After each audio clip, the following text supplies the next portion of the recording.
जहां एक और पूरा देश और पूरी दुनिया सनातन धर्म के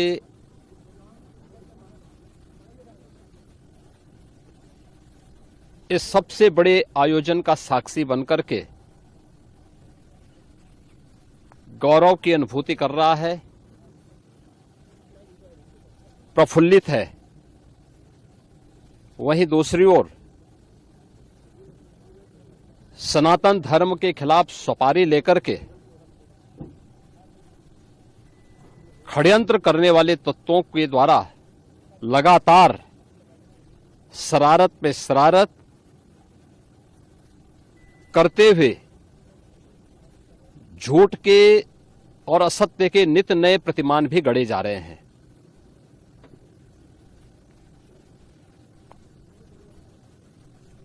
भारत के संसदीय लोकतंत्र की सबसे और सर्वोच्च संस्था देश की संसद में कांग्रेस अध्यक्ष से मल्लिकार्जुन खड़गे और समाजवादी पार्टी के अध्यक्ष श्री अखिलेश यादव का वक्तव्य इस ओर सबका ध्यान आकर्षित करता है। ये दोनों वक्तव्य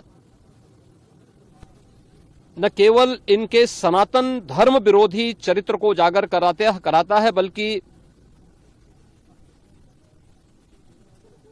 इनकी उस गिद्ध दृष्टि की ओर भी सबका ध्यान आकर्षित करता है जो लगातार इस महाकुंभ के खिलाफ पहले दिन से दुष्प्रचार कर रहे हैं। इनका ये बयान न केवल सनातन धर्म पर प्रहार है, बल्कि निंदनीय भी है और शर्मनाक भी। कांग्रेस अध्यक्ष का यह कहना कि प्रयागराज कुंभ में मौनी अमावस्या के दिन हजारों लोग मर गए, हमें अफसोस होता है एक इतना वरिष्ठ नेता, कांग्रेस देश की जो सबसे पुरानी पार्टी है, उसके अध्यक्ष से अपेक्षा की जाती है कि वो एक मर्यादित बयान देश की संसद में रखें, और इतना गुमराह करने वाला बयान, झूठ पे झूठ,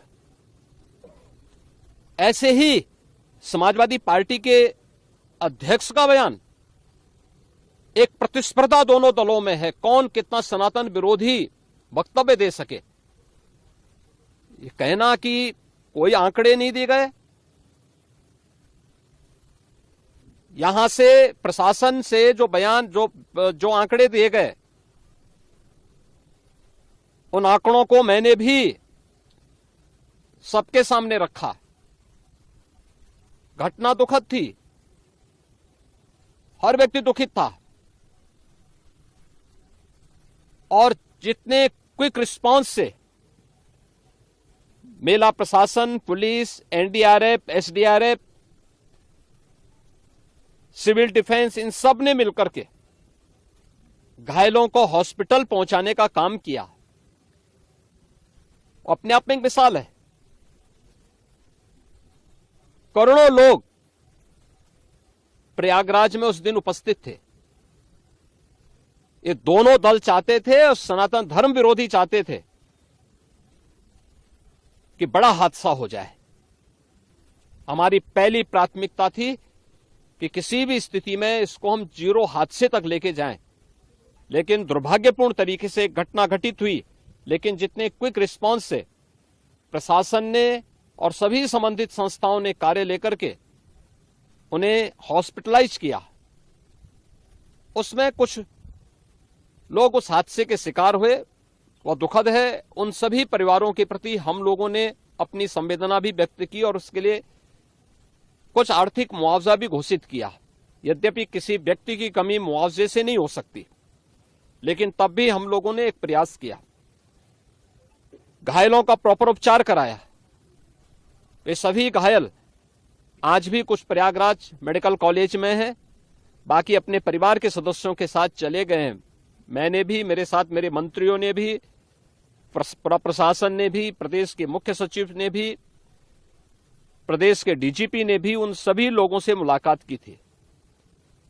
और मैं तो देखकर बहुत चौंक था कि जो लोग प्रयागराज मेडिकल कॉलेज में भर्ती थे, जब मेरी उनसे बातचीत हो रही थी, तो उनमें से सभी लोग कहा, उनके द्वारा कहा जा रहा साहब व्यवस्था में खामी नहीं, लेकिन हमारी किस्मत है या फिर ऐसी स्थिति पैदा हुई। और उनके सभी पहलुओं को लेकर के सरकार भी जांच करा रही है और उसके लिए एक न्यायिक कमीशन भी हमने तत्काल गठित किया है। लेकिन हमारी पहली प्राथमिकता थी कि जो ये लगभग 8 से 9 करोड़ लोग प्रयागराज में उपस्थित हैं, इन्हें सुरक्षित उनके घरों के लिए वापस भेजना। इन दोनों दलों और सनातन धर्म विरोधी उन सभी लोगों के वक्तव्य, जो लोग ये गुमराह करने वाले वक्तव्य दे रहे हैं कि लाखों लोगों ने स्नान नहीं किया, सरासर गुमराह करने वाला है। ये वक्तव्य देना कि कोई अमृत स्नान या साय स्नान नहीं हुआ, ये भी गुमराह करने वाला वक्तव्य है और सनातन धर्म की अवमानना ही नहीं, बदनाम करने की साजिश का एक हिस्सा है। कोई परंपरा बाधित नहीं हुई। मौनी अमावस्या का स्नान पहले दिन सायंकाल 7:30 बजे से प्रारंभ हो गया था और अगले दिन पूरे दिन भर देर सायंकाल तक मौनी अमावस्या का मुहूर्त था। स्वाभाविक रूप से अखाड़ों ने हादसे के तत्काल बाद मेला प्राधिकरण के साथ बातचीत करके अपने स्नान को स्थगित किया था कुछ देर के लिए। और फिर जब मेरी उनसे बातचीत हुई दोपहर के बाद, सभी अखाड़े और पूज्य संतजन, आचार्य महामंडलेश्वर, वे उस स्नान का हिस्सा बने और वही परंपरागत तरीके से सभी स्नान भी हुए। इस महाकुंभ में 3 अमृत स्नान थे, मकर संक्रांति, मौनी अमावस्या और बसंत पंचमी। इन तीनों में अमृत स्नान हुए जिसमें सभी अखाड़े भागीदार बने।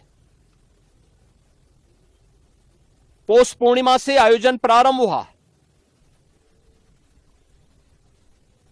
समाजवादी पार्टी के अध्यक्ष का यह वक्तव्य भी कि सरकार ने 100 करोड़ की घोषणा की थी, मुझे लगता है कि उनको बयान थोड़ा पढ़ना चाहिए। ये लोग 12 बजे सो करके उठने वाले लोग हैं। कार्यालय स्टाफ जिस प्रकार का इन्हें नोट बना करके देता है, ये उस प्रकार का वक्तव्य